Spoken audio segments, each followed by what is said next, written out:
நிறைவடைந்ததை ஒட்டி அங்கு இறுதி கட்டமாக வரிசையில் நின்றவர்கள் வாக்களித்து வருகிறார்கள். 4,71,00,000 பேர் வாக்களித்த சூழ்நிலையில் வாக்கு இயந்திரங்களுக்கு சீல் வைக்கும் பணியை இப்பொழுது தேர்தல் அலுவலர்கள் தொடங்கி இருக்கிறார்கள். வாக்குப்பதிவு முடிவடைந்த நிலையில் வாக்கு இயந்திரங்களுக்கு சீல் வைக்கப்பட்டு இப்போது மின்னணு வாக்குப்பதிவு இயந்திரங்கள் வைக்கப்படக்கூடிய அந்த வாக்கு எண்ணும் மையங்களுக்கு பெட்டிகளை கொண்டு செல்லும் அடுத்த கட்ட மிக முக்கியமான பணி இன்னும் சில நிமிடங்களில் தொடங்க இருக்கிறது. டோக்கன் பெற்றவர்கள் 8 மணி வரை சென்னை மாவட்டத்தில் வாக்களிக்கலாம் என அறிவிக்கப்பட்டிருக்கிறது.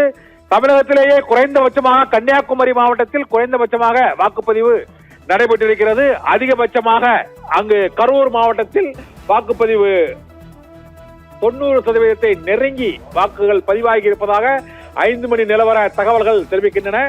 காலை 7 மணிக்கு விறுவிறுப்பு தொடங்கிய வாக்குப்பதிவு காலையிலிருந்தே விறுவிறுப்பாக தொடர்ந்து நடைபெற்று இப்போது 6 மணிக்கு அந்த வாக்குப்பதிவு நிறைவடைந்திருக்கிறது. மின்னணு வாக்குப்பதிவு இயந்திரங்களுக்கு சீல் வைக்கும் பணி இப்பொழுது இன்னும் சில நிமிடங்களில் தொடங்க இருக்கிறது. வாக்கு மையங்களில் வரிசையில் நிற்பவர்களுக்கு இப்பொழுது டோக்கன் வழங்கப்படக்கூடிய அந்த காட்சிகளை தான் இப்போது பார்த்துக் கொண்டிருக்கிறோம். 6 மணி வாக்குப்பதிவு நிறைவடைந்த நிலையில் முக்கிய வாக்குச்சாவடிகளில் பல்வேறு வாக்குச்சாவடிகளில் இன்னும் வரிசை தொடர்கிறது. வரிசையில் நிற்பவர்களுக்கு அங்கு உள்ள BLO நடக்கக்கூடிய பூத் லெவல் ஆபீசர் முகவ அதிகாரிகள் இப்போது டோக்கன்களை வழங்கிக் கொண்டிருக்கிறார்கள். அவர்கள் 8 மணிக்குள் தங்களுடைய வாக்குகளை ஜனநாயக கடமையை ஆற்றுவதற்கு அனுமதியும் வாய்ப்பும் வழங்கப்படுகிறது.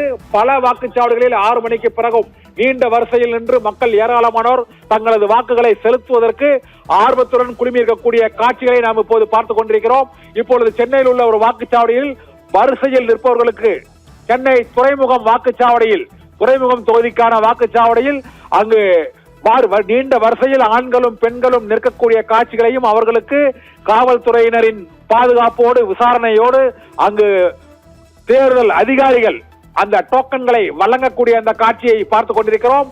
தமிழகத்தில் 17வது சட்டமன்றத்தை தேர்ந்தெடுப்பதற்கான தேர்தல் வாக்குப்பதிவு நிறைவடைந்திருக்கிறது. கடந்த 2-3 மாதங்களாக ஜனநாயக திருவிழாவை ஒட்டி தேர்தல் பிரச்சாரம் அனல் பறந்த சூழ்நிலையில் 4 முனை போட்டியில் 4 தலைவர்களும் அவர்களுடைய கட்சி நிர்வாகிகளும் தமிழகத்தில் உள்ள அனைத்து மாவட்டங்களிலும் அங்கு பரப்புரையில் ஈடுபட்டனர்.